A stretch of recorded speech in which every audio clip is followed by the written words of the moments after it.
see here. Um, Okay, we are live. All right. So we are live. It is 8 o'clock. This is a collaborative conversation. I am Latricia Penny of Root of the Matter, and my special guest this evening is Dr. Patrick Crawford. He's a LCSW. And I am just excited for this conversation to begin. definitely looking forward to it. I reached out to Dr. Crawford. He had a series about the trauma that raised him on TikTok. I'm not sure if it was on Instagram as well. I just am familiar with TikTok. And I was just intrigued that you were telling your story in small doses and relatable things that happen in your life, and just share, because sometimes we don't talk about the uncomfortable or just give a different perspective of life. And I was like, oh, I'm gonna go ahead and reach out and see what happens. So Thank you so much. thank you so much for for showing up and being so open and willing. And as we were talking earlier, this is Black Male Mental Health Month, so Yes, definitely timely. So who knew ahead of time? But yeah, so the we're gonna, creator did. yeah, of course. So getting started. So just tell me a little bit about yourself, and what do you do, and yeah, we pass it. Oh, well, first of all, thank you so much for inviting me. I'm really looking forward to it. The series you talk about, the trauma who raised me, it was really just a reflection of insights that I had not taken the time to truly explore and try to understand. So, in doing this series, during that time frame, it gave me a lot of opportunity to, what I like to say, read the most important book in your Mm-hmm. life. And more important, not saying that any other book is not important, but the book Mm-hmm. of your life really tells you so much. The name of my company is called Crawford Consulting and Mental Health Services. And our motto is healing life through the experience of living. Mm. And so, in order for us to heal, sometimes we have to read those chapters that were most challenging for us, and the ones that we try to avoid. We have to sit and gain some insight, some understanding, in order for us to extract from it what's supposed to be extracted from it. But so, a little bit about me. Wow. I'll give you all of the credentials. Mm-hmm. I attended school at a school called Salisbury State University. Currently, it's now Salisbury University on the Eastern Shore of Maryland. I left there and pursued my master's in social work at Delaware State University. Mm-hmm. And then I was blessed with the opportunity to complete my PhD at the Morgan State University. Nice. So I am ecstatic about the lineage and the journey of my education. I Nice. am a fully licensed certified supervisor as a licensed independent clinical social worker in the state of Maryland and in the District of Columbia, as well as some other jurisdictions, Texas, Nevada, and a couple other. They're inactive right now, but at one point in time, I thought about transcending my area of expertise and trying to use it everywhere. Okay. I got some reality when I realized that running your own business was going to be as tiresome as it Mm-hmm. is. I Mm-hmm. have a beautiful wife, Mm-hmm. and will be 20 years this August. Nice. I have five beautiful daughters. Mm-hmm. My oldest has her bachelor's from University of Maryland Eastern Shore. My second oldest has her bachelor's from Bowie State University. My Mm-hmm. middle daughter has her bachelor's from University of Maryland and her master's in social work Oh from the wow. University of Maryland in Baltimore. Uh-huh. My two younger daughters, one is working and pursuing college, but she may not be the traditional route, which is cool. And my baby, who I just seen complete her pre-nursing requisites and getting college credits is the youngest. So we just left out of there. So that's where I'm coming from. Nice. Yeah. So those are my, you know, conscious things that I think about when it comes to, um, just my background. But other Mm-hmm. than that, I'm just a person who pursued the process more than the outcome, Mm-hmm. because I realized that at some point the outcome would be met, and then what was there after that? So when you achieve a goal, people then have to reconstruct roles. But if you just engage in the process, Mm-hmm. every step is closer to a better version of yourself. Right. And I think we have been more gold oriented, like society wise, as opposed to the process oriented, and just knowing that everything is the journey, and that's kind of like the good part, as opposed Yes, to like hurrying it up and getting to the end, that we do if we don't take time, as they say, and smell the flowers and be present to the journey, that you miss a lot. absolutely, 100%. I think that we are, with technology and expedited processes, Uh-huh. we have been trained to want and accomplish things immediately, Mm-hmm. which is not a bad thing. I never hold anything like that against someone who wants to be accelerated in accomplishing. I just think that sometimes we get so focused on the goal, we kind of forget that the process is what stays with us. How we did it is Right. sometimes more important than what we did. Mm-hmm. Um, and I really have tried to learn that and try to embrace it, because as I've gotten a little bit older and a little bit more mature, I started to Mm-hmm. realize that even though I hit 21 or 18, I wasn't grown. I Right. thought I was. Then I Right. hit 21. I was like, oh, still not there yet. Mm-hmm. Hit 30, and I was like, okay, but still wasn't there yet. When I hit 40, I was getting there Mm-hmm. when I got there. But when I got to 50, I started to realize that some of the things that were, socialized and put at the head of what I needed to do wasn't as important when I got to the age of 50. Right. So I kind of just really wanted to focus in on what are the lessons that I can learn? What are the lessons that I can leave Mm-hmm. for those that are coming behind me Mm-hmm. to enhance their lives and hopefully give them a head start, as opposed to having to wait to compile all this information. Mm-hmm. Was there anything in particular, and I know we all have a story, but was there anything in particular that made you choose the profession that you're in? Any life experience in particular, or did you always kind of have that helping spirit, or were you always the one who listened, to other people? Like, did you notice that in your character early on, or was it something else that inspired you? So it's interesting when you bring that up, because there was not anything particular. Mm-hmm. But as I reflect back, I remember the very first time I was ever in therapy. I was in, I think it was, I want to say I was maybe in ninth or 10th grade. And I Mm-hmm. met this young lady. It's a black female who was kind of like a therapist. Didn't know that it actually would stay with me. And even right now, it's kind of like a surprising memory, because I Mm-hmm. always wanted to be a medical doctor. Growing Mm-hmm. up, watching TV, I used to watch Eric LaSalle, and he used to do his martial arts, but he was an ER doctor, and I was like, oh, that's what I want to be. Uh-huh. So went into the military, became an EMT, Mm-hmm. came back and started working at a clinic, and I was doing all types of wonderful things. And then I started, the realization is, uh, when you are talking about medical school, you're talking about um, an economic barrier that can be, around your neck, that could weigh on you if things don't turn out the way they're supposed to.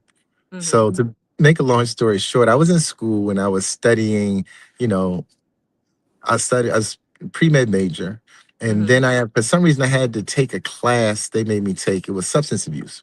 Mhm. And so when I went out into the substance abuse class and I had to do volunteer work, um, I met this doctor. And so he was a psychologist, but he Mhm. told me that while the medical field is wonderful, he's like, this field that was up and coming was social work. So you really should look at it. And I'm like, social work? What is that? Mhm. Uh-huh. Um, so I'm going along and I'm like, okay, let me go check the social work stuff out. I think the thing that made it comfortable for me is because while I wanted to do medical and I wanted to be able to understand the nuances of injuries and how to heal them, I was introduced to the question of why. And this goes Mhm. to probably some family dynamics of the process of thinking and how you arrive at where you arrive at. So as I started to get more into not what people did, but why people did it, it Mhm. made me really start to look at myself. So along Mhm. that journey, I said, okay, let me try this social work stuff.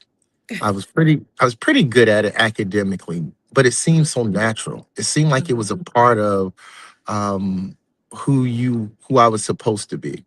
Mhm. So got the class, took it, completed my degree in 3.5 years, then had the opportunity to go to graduate school, which was the advanced standing program. I met some phenomenal Mhm. people at my master's program that really Mhm. pushed me, that really um, helped guide me. Then I ended up going to work at an agency called Progressive Life Center as an intern and Mhm. later on in my career. And just the foundation of it was really it aligned with who I was, the African centered perspective, Mhm. understanding the true essence of healing.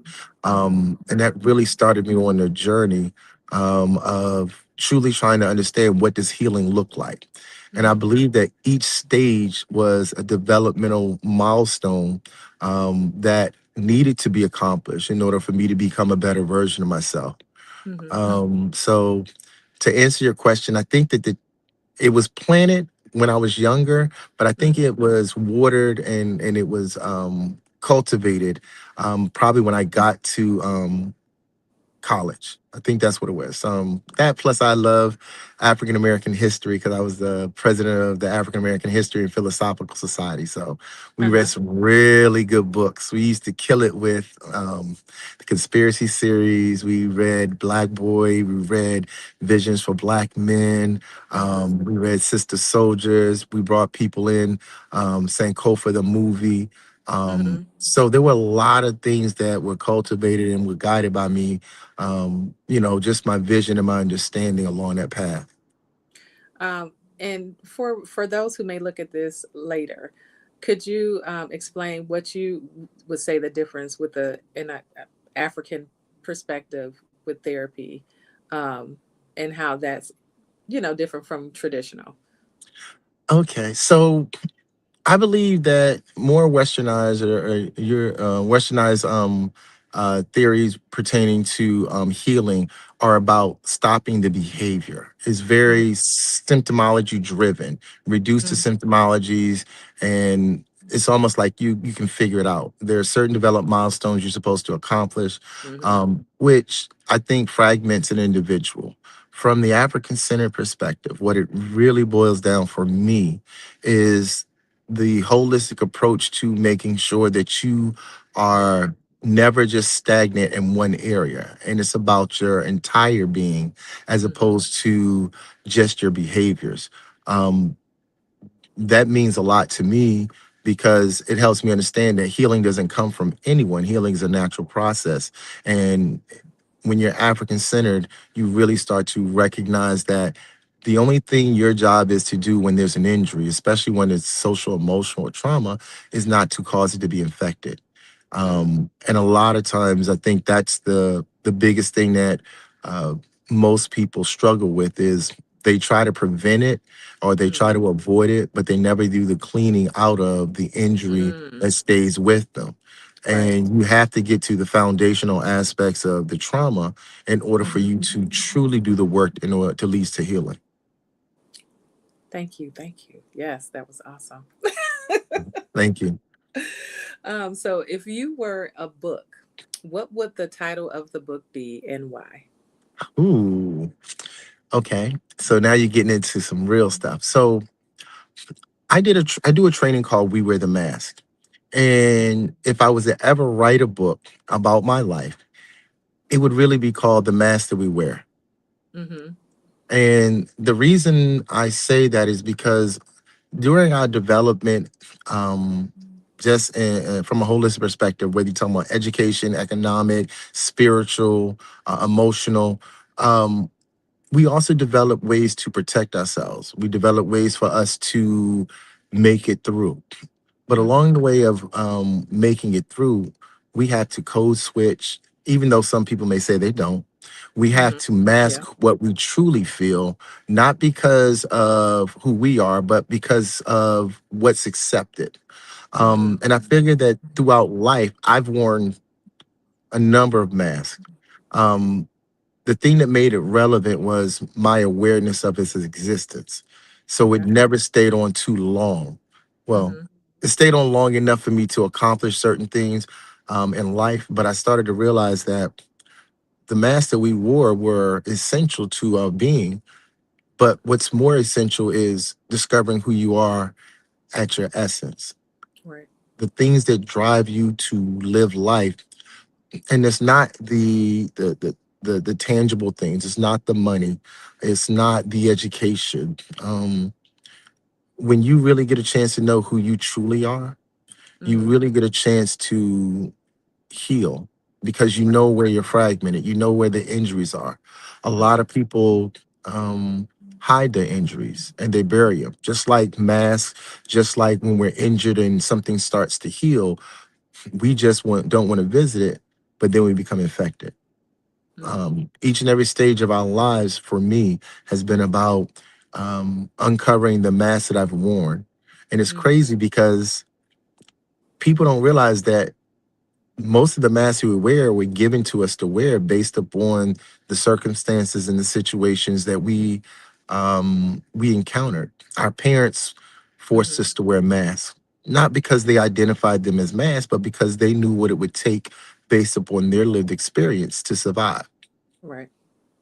When they got older, they tried to provide that information to kind of guide you. But I believe that the biggest challenge is because things change so quickly, um, that some of the information was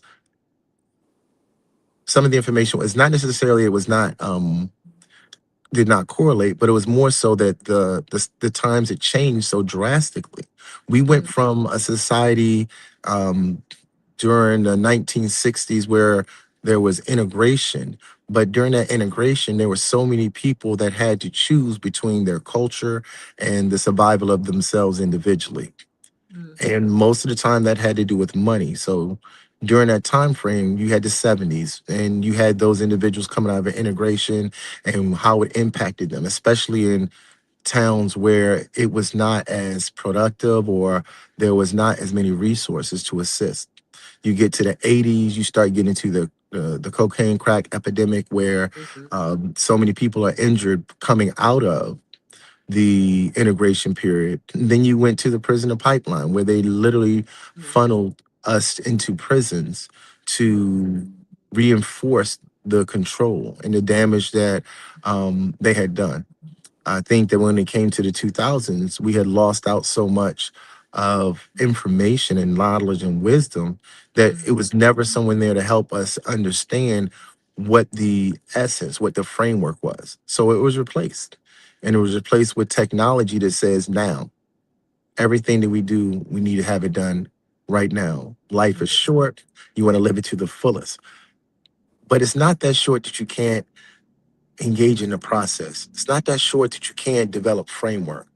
But Mm-hmm. the biggest thing is we were split, we were divided, and we had to choose which one we were going to explore. And some of them chose the education and the economics. Others wanted to keep it real and stay committed to the community.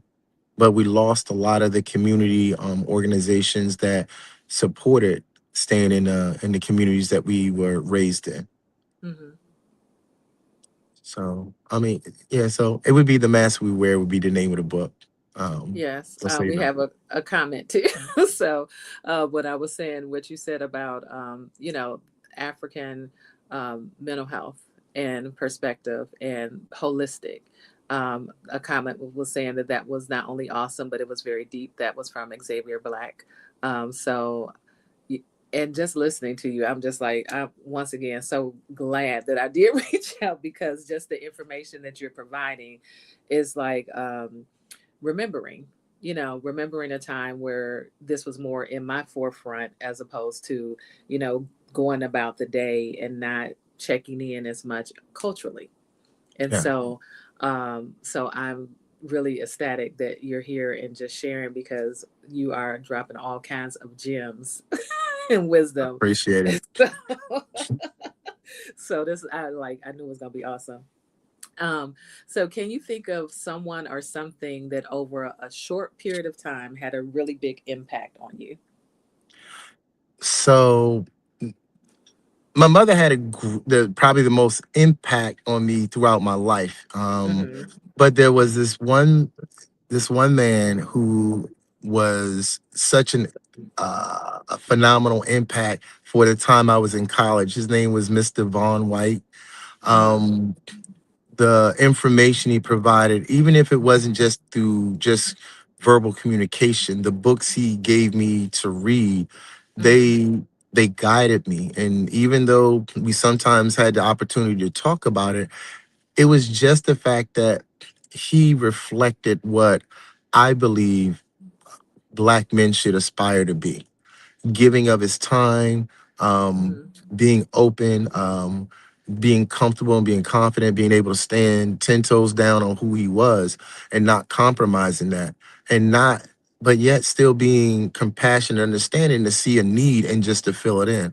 I Mm-hmm. think during that time frame that I was in school, he was a phenomenal influence to me. He sponsored the organization, Mm-hmm. um, and that we ran, and he always made sure that we had access to all of the resources. Mm-hmm. So he was one person, and then the other person is two people: Uh-huh. Dr. Joyce Bell and Dr. Small.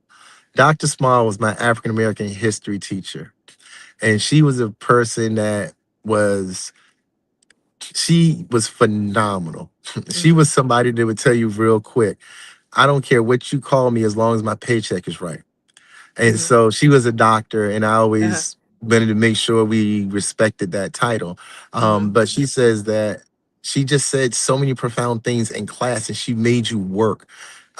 It was probably I think I had a B in her class, but she said if you'd have been anyone else, you would have got an A. But she told me that you had to work harder, and I was like, but that's my GPA. Right. But and yeah, that's what it was. But the information stayed with me. That was the Mm-hmm. one thing I loved about her class. It stayed with me. And Dr. Bell was my teacher in undergrad as a social worker. Um, and she guided me. She was so pleasant. She was guided by the spirit. Um, and she was just a phenomenal individual for undergrad. So she was very influential. Then when I get to graduate school, my master's program, Ernestine Brenningham Brown was phenomenal. God rest her soul as she went to join the ancestors. Um, I'd say that another person is probably Chester Marshall in my professional career.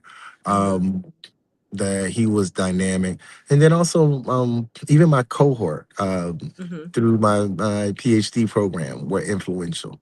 Mm-hmm. And they had information that they provided. So I think that as I've gotten older, it started with Mr. Vaughn White, and it continued on through Mm-hmm. even currently.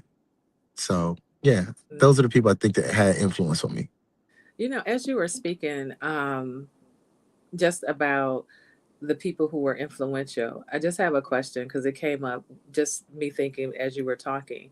around, have you noticed a shift when you have the more holistic African perspective in change? You know, like the when you're looking at yourself and you're holistically looking at yourself, your mind, your body, your spirit. Um, have you noticed a shift in how people heal when they have that perspective? Like a difference, you know, per se? Um, I would say that yes, I do notice a difference, but I also notice how challenging it can be. mm-hmm, Just think of it this way. And for those that may be watching or listening or watching it later, just think about your entire life being shaped and molded to accomplish what you've accomplished. And that's the way you think about everything: how you work, how you attend education, how you take medication. And now, excuse me, now you're being introduced to something that is just as effective, just as long standing, but it's brand new to you. And the expectations are not just that you um, take and change the behavior, but you have a clear understanding of what led to the behavior. mm-hmm, And that's the hardest part because some people struggle with going deep enough to mm-hmm, actually clean out a wound. mm-hmm, Here's an example. Most people will say, hey, when you scrape your knee or when you have your skin that's broken, the first thing you do is you want to wash it off. After you wash it off, you get you some Neosporin and mm-hmm, bacitracin. And then after you put that on there, then you cover it up. Then you keep taking it off. And hey, that's healing. No, that is the process of not getting it infected. The healing comes from how you take care of yourself, how mm-hmm, you eat, how you allow yourself to rest, how you allow yourself to process things in a manner that leads to not just a choice, but it leads to an understanding. Because for me, the African centered perspective is a natural process that we don't interrupt if we want to get whole, but we've been taught to interrupt it because society mm-hmm, demands us to do this. 3 days to grieve someone who's transitioned out of your life. Um, when you get sick, you go to the CVS or the counter store to get you some medication to do it. If you have allergies, so everything is immediate. It's not about recognizing how to change the body's outlook, change the mind's outlook on how healing is more than just subduing symptoms. Healing is mm-hmm, about being whole. It's about being reconnected. It's about mm-hmm, aligning your spirit. It's about you understanding that you're not perfect. So you're going to make some choices, but those choices, they build you, they construct you, they mm-hmm. lead you to where you're supposed to be, as long as you're consistent in it. Yes. My goodness. Yeah. Okay. um, okay, I'm gonna go to the next question. What are some of the qualities that you find important in friendships and relationships? Ooh, okay. I will say that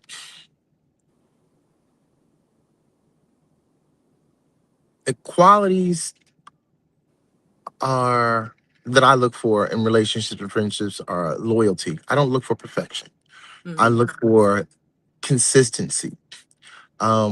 I believe that you are who you are until you're not. Mm-hmm. And it's my responsibility in these relationships to understand how you fit within the scheme of my life and also how I fit the scheme of your life. Is there reciprocity? Is there fairness in it?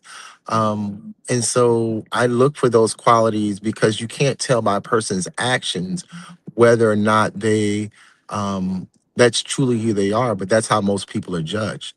Mm-hmm. That one action that defines who you are. But we're a collection of more than just one thing in our life. Every day that we live, every day that we wake up and have the opportunity to be blessed to carry out whatever choices and decisions we make, it's an opportunity. And not every single day of your life have you made a decision that has disrupted someone else's life or your life. Mm-hmm. But there are circumstances and situations that can contribute. Everyone says it's not right to steal, but if you're hungry, it may make Mm-hmm. sense. Right. Everyone says that you shouldn't induce harm unless you possibly may be harmed. Um, and so I believe that grace is something that I look for, people's ability to forgive, but also people's ability to learn. I struggle with people that say they forgive you, but they don't learn from that process. Mm-hmm. They struggle with evolving because they want to hold on to the pain as opposed to allowing the pain to grow them.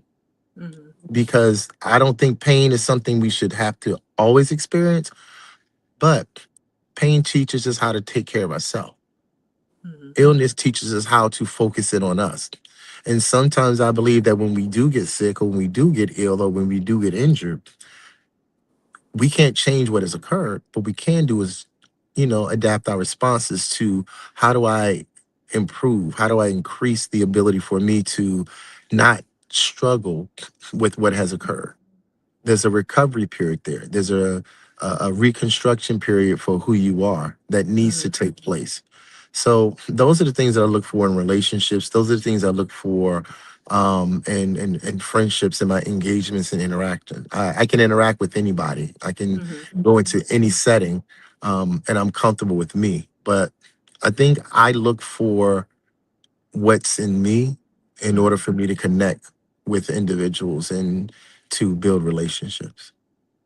Yeah, and listening to that, just from what you were saying earlier, I don't think that it's been promoted, as you said, to allow yourself to heal.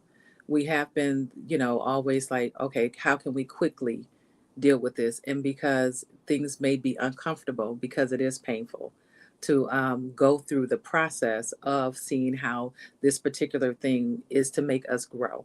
That's not promoted so much because we do have this onset of everything needs to be done by yesterday, and you be strong. And especially for men, this whole thing of showing up a particular way, and I guess having the mask and being strong and being protective and being this without ever having that time to allow healing to take place, or a soft place to land, or someone telling you it's okay for the feelings or the emotions, or what have you, because we have been very, very like, okay, if you're a man, then you need to show up like a man, whatever that means, not that. And when have men not been compassionate? Because they're the most compassionate people that I've ever come in contact with, especially black men, that are always checking on people who, like you said, will show up and be present when needed, for anyone, but not offer that same softness when things get hard or heavy for them. So now you're touching on a topic I think that has exploded over the last couple of years, especially Mm-hmm. as it relates to men. But a lot of times when we think of manhood, and I'm speaking as a black man, Mm-hmm. we were dictated to what our roles were in society. Mm-hmm. And those that survived in the 80s and the 90s and in the early 2000s, they're, in my humble opinion, they Mm-hmm. shifted from spirituality. They shifted from comprehensive and holistic. And they were trained to be singularly focused on the things that were dictated to us. Mm-hmm. Our roles in traditionally were not just about being a provider and a protector.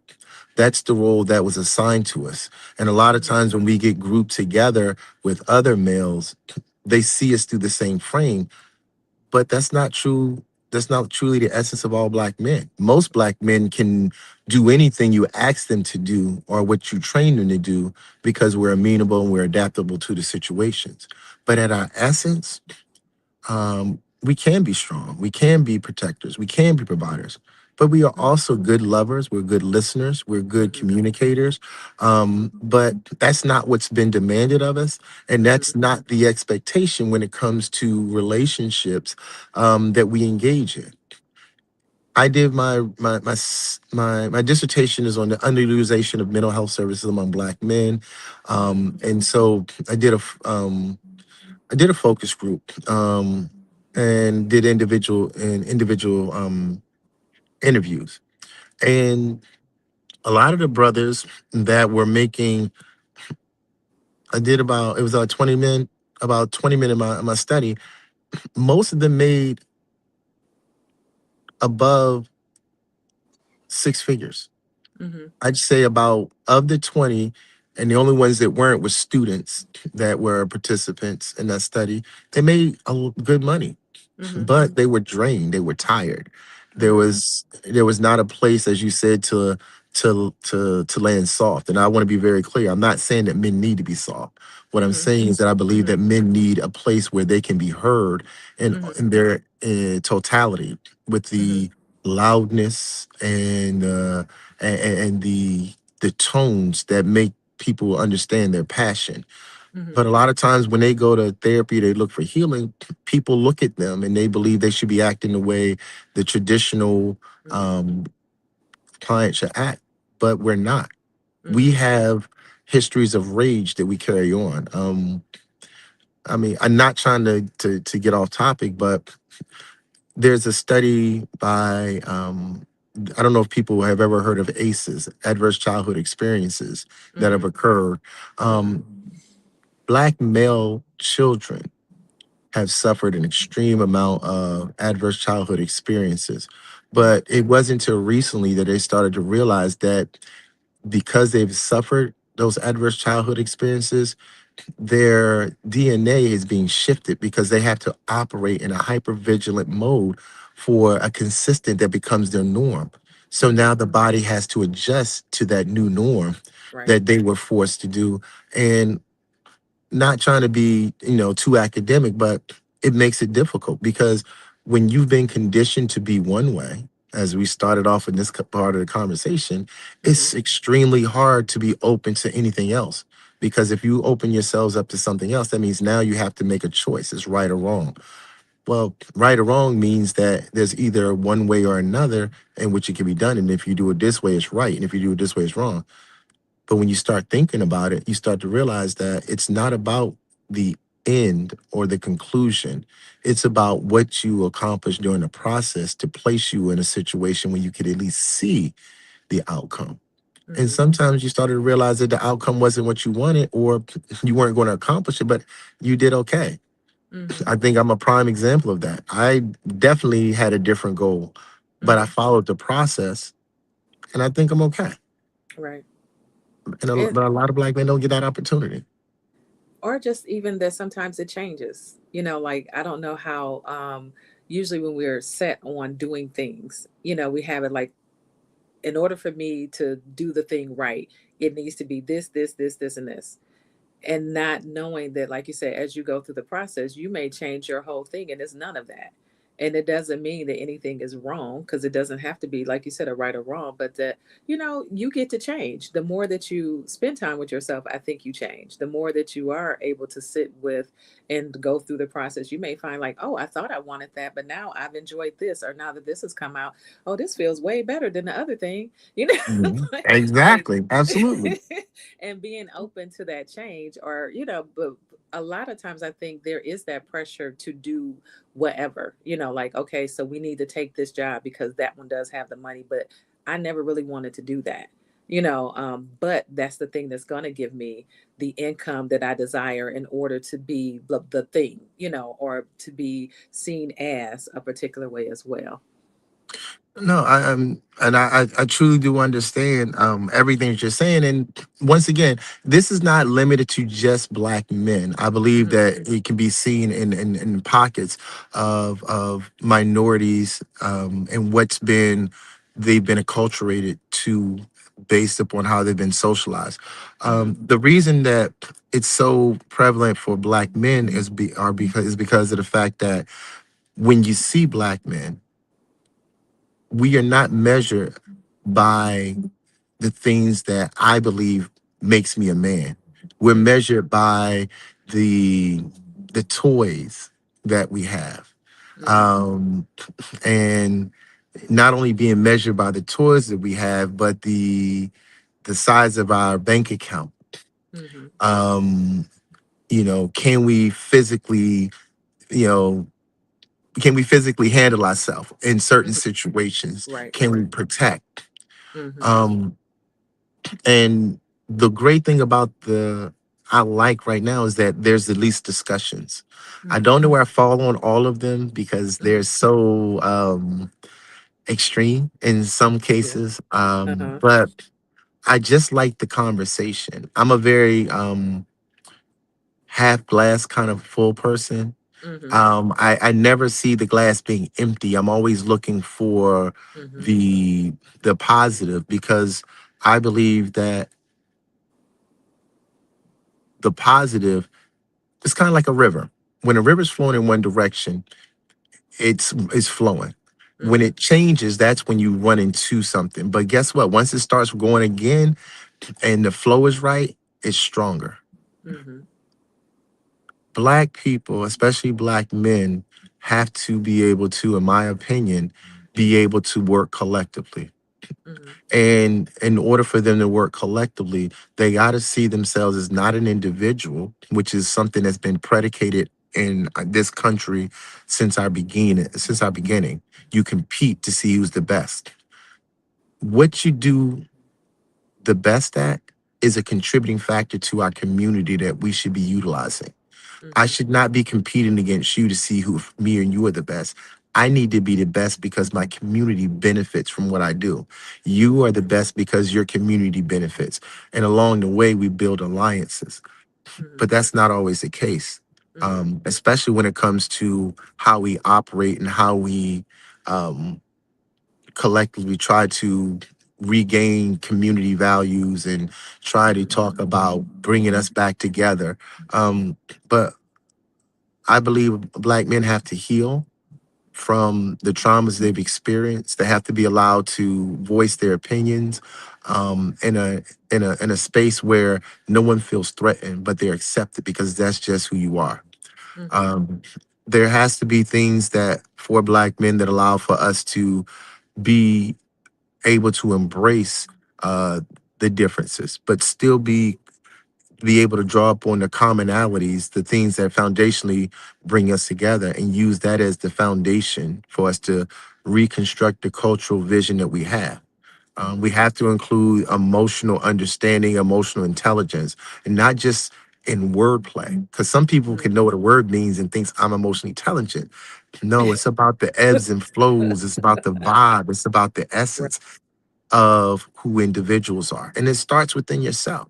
Mm-hmm. And so a lot of times when black men are struggling, it's not because they are intended to struggle. It's just that they're so um, guided by their development that they only get to see one thing.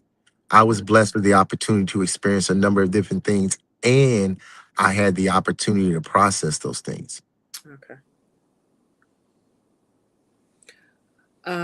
Next one. What would you tell your younger self about how to best prepare for the future? Hmm. I would tell my younger self to be patient. Mm, I would have a conversation with him about don't rush to fulfill the fill the voids that you have endured throughout your life. Um, process what came from those situations. Have knowledge, have information that can guide you, that can influence you as you move forward.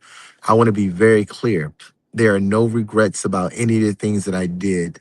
I mm-hmm. just wish that I had more patience to understand how these things were connected. And I think it would have accelerated my learning and my understanding if I had the ability to be more patient and disciplined. Okay. Um, what would people be surprised to know about you?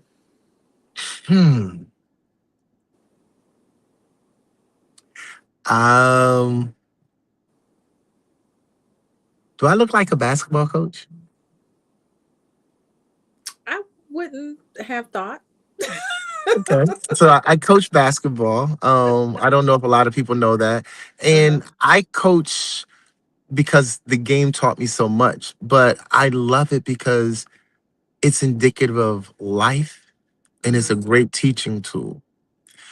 The other thing I would say is don't let the locks fool you. I gets down with the get down.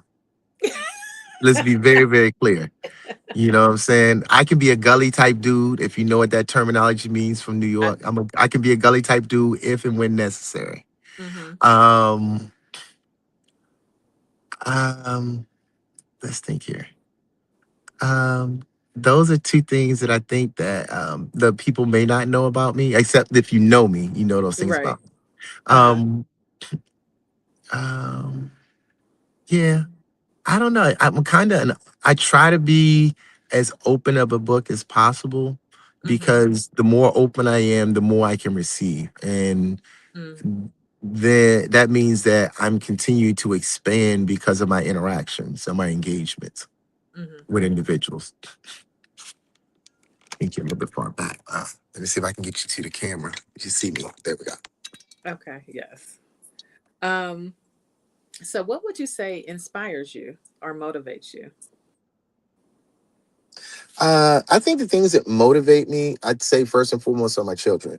Mm-hmm. Um, I always want to be a better version of myself so they can see that and they realize that I'm not stagnated in any way and I'm always trying to evolve and I'm always trying to grow.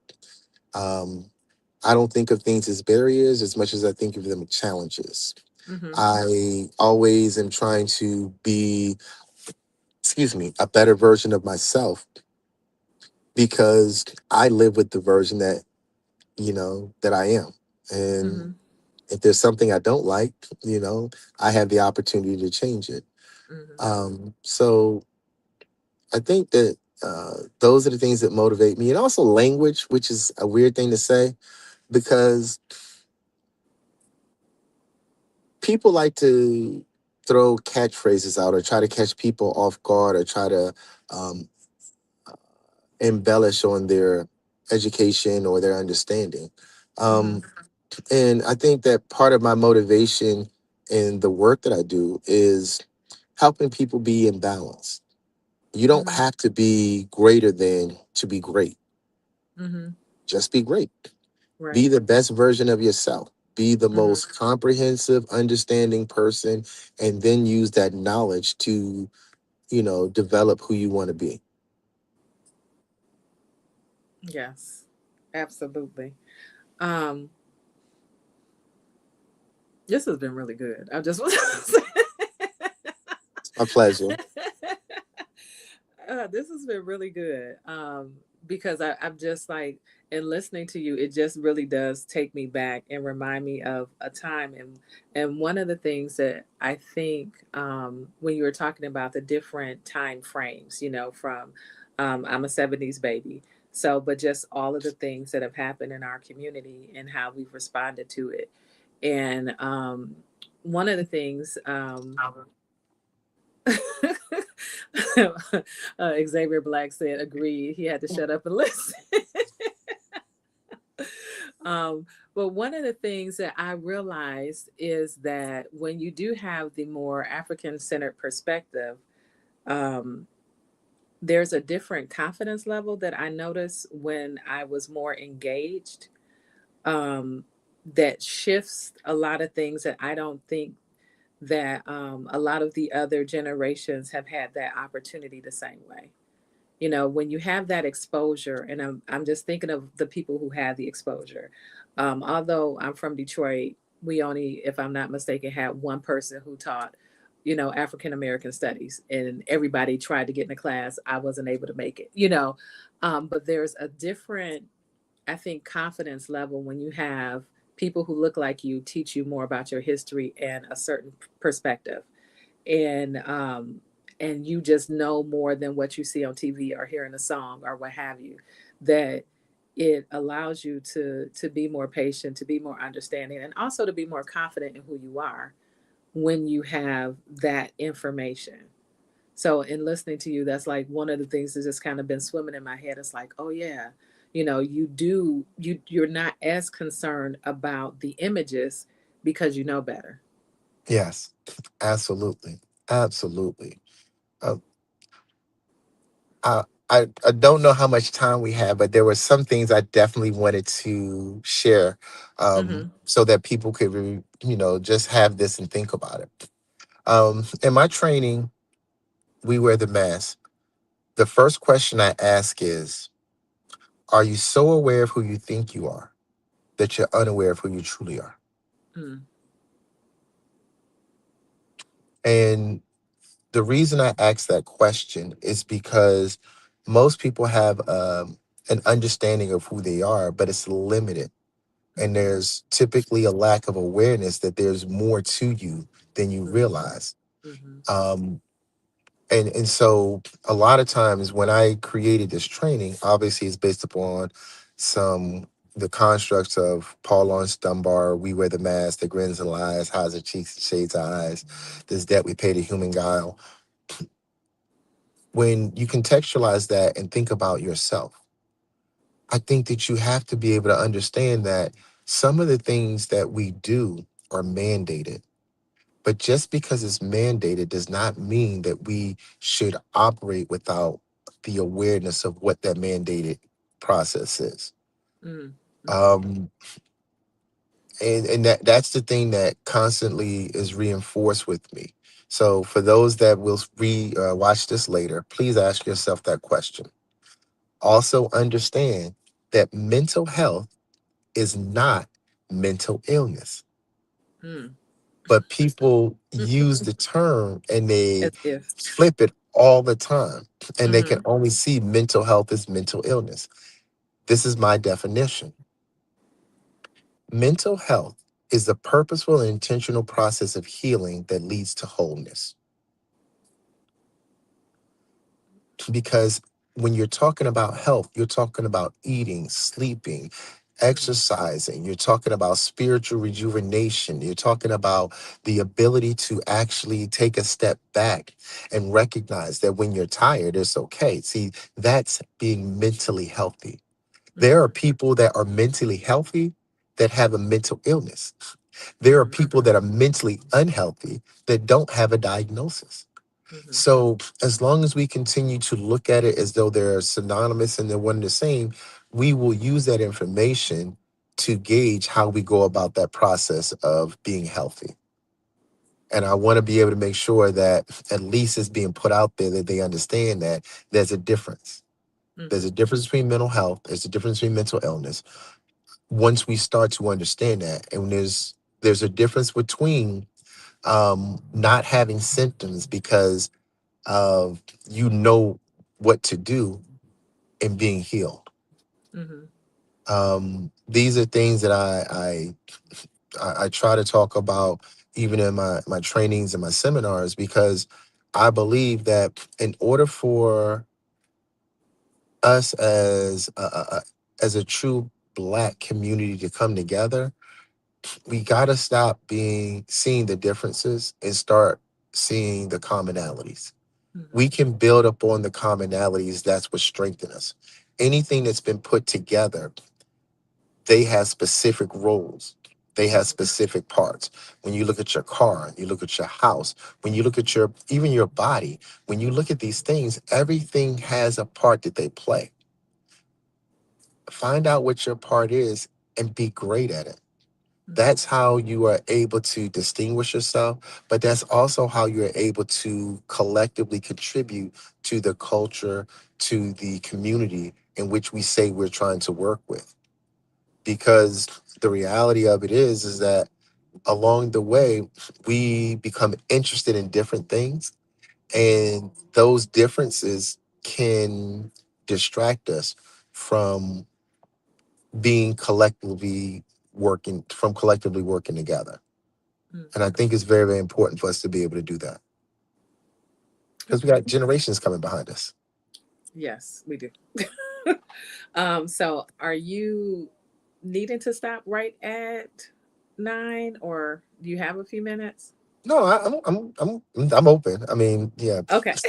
yeah, Yeah, because I'm going through the questions, but I do want to honor your time because it's usually about an hour. But I did have a few more. So, yeah, absolutely. okay. Is there anything that you think that people tend to misunderstand about you?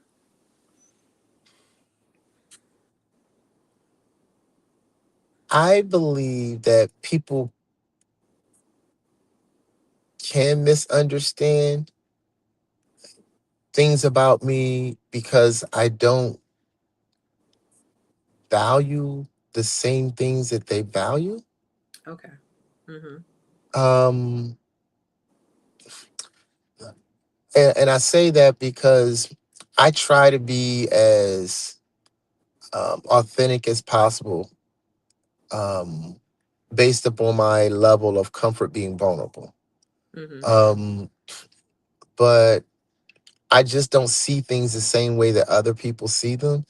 And I think that that produces challenges because how I operate, where I operate from, what I grasp and utilize as I move forward in life, is not the pain that or the fear that I have encountered, but the opportunity to be a blessing and to provide and support others. So Mm-hmm. I don't see the same thing. So I think that's where most of the misinterpretation of who I am and who they are comes from. It's because we're two different people.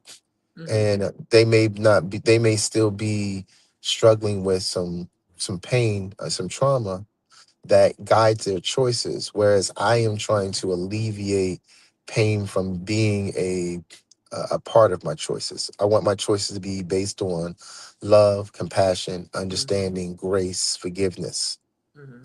because that's what I would want people to look at me for. Nice.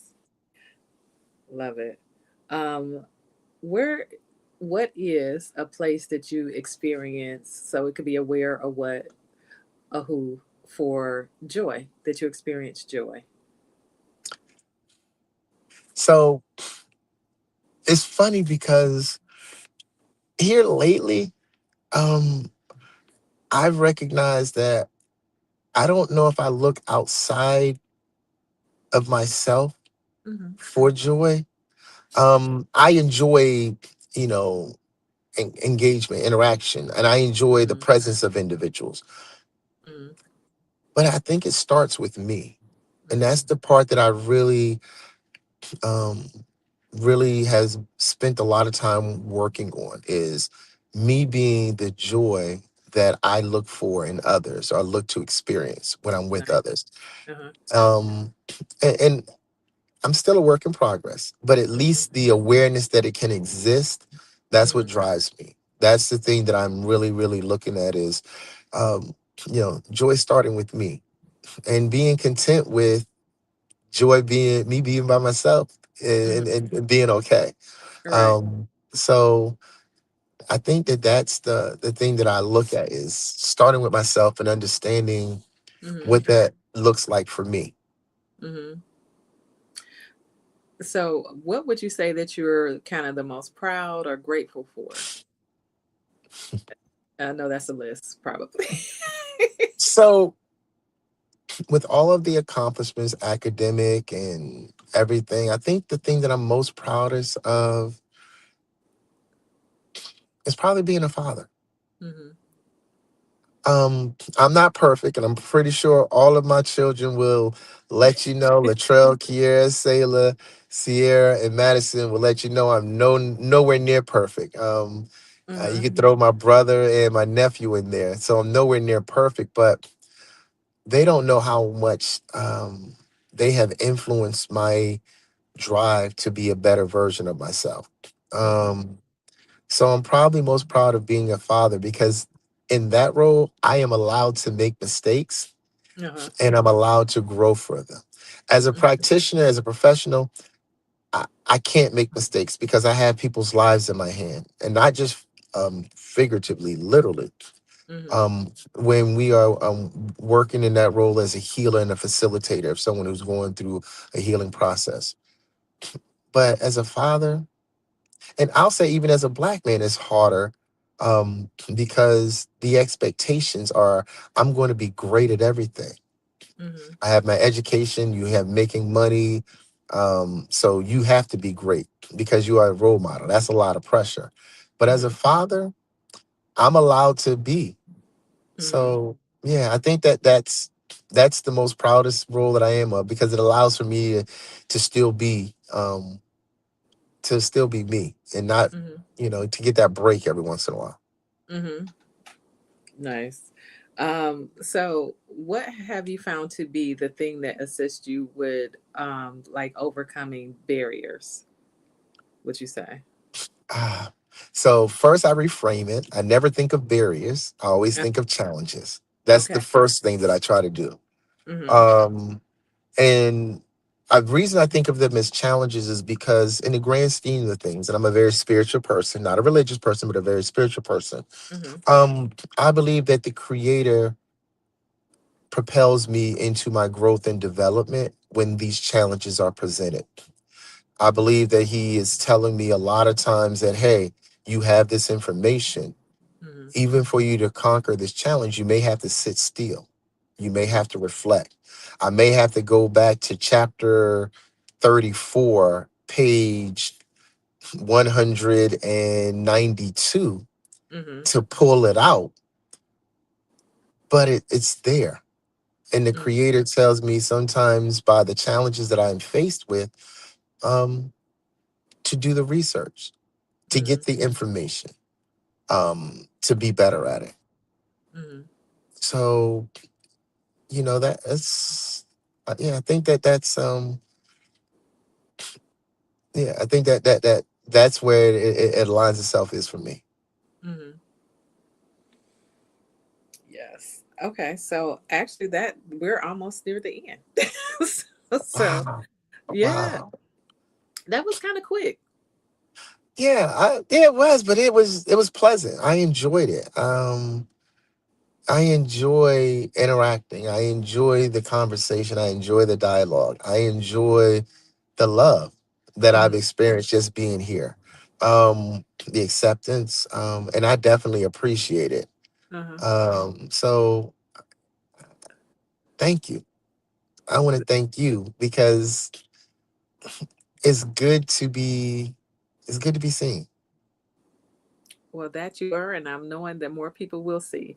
So, are there any like you mentioned some of the things that you have? How can people get in touch with you? I usually do the closing of like anything you want to promote, and then also words of encouragement. So, So, okay. So, first of all, I definitely want to say thank you to my gracious host, Miss Latricia Penny, for allowing me to be on here, thank and you. sharing my views. If you want to get in contact with me, um, I'm gonna do something different. Okay, I'm gonna put my phone number out there, shut your mouth. Okay. but please text me before you call because my phone does not answer phone calls that are not stored. But if people are open and want to reach out and connect with me, please, you can go to my website, which is www.crawfordconsultants.org. Um, that's my website. You can email me at plkcrawford at Crawford Consultants with an S.org. But if you are urgent, you can reach out to me and give me a call at 301-341-5111.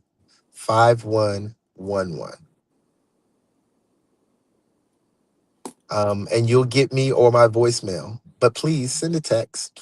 Uh-huh. But I,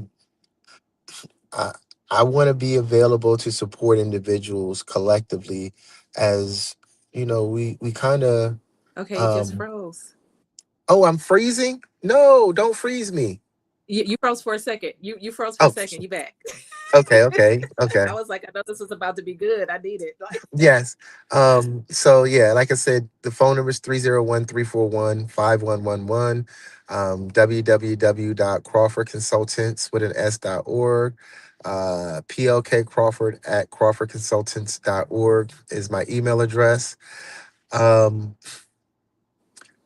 so if you need to contact me, want to just have a conversation, please feel free to reach out. mm, Um, Words of encouragement. There, I'm going to say these based upon where I was and where I am. mm-hmm, Learn to stop surviving, learn to live life. mm, That's me in my earlier stages of life. Everything was about surviving, everything was about, I need to have it. mm-hmm, Um, Understand that that we are products of what we are to become. mm, Um, and basically, what I'm saying is that what you have in you, once you are able to bring it out, you will see the magnificence and the phenomenality that you possess as individuals. And the last thing I want to say is, we are family. Can mm, we please start acting like we love each other the way that we can love each other? But love is not just an action. It's the commitment to understanding that we fall short, and we've all fallen short, but grace allows for us to move forward. Um, if you want to go far, if you want to go far, go with someone. mm, If you want to go fast, you can go by yourself. mm. Because I think that my spirit and where I'm at right now, it's about collective work. It's about us collectively resurrecting our culture the way that it was supposed to be continued until it was disrupted during our assimilation process and during our acculturation process. Um, we have to reconnect to our spirit and let it guide us. Yes. Yes. Oh, oh, that's good.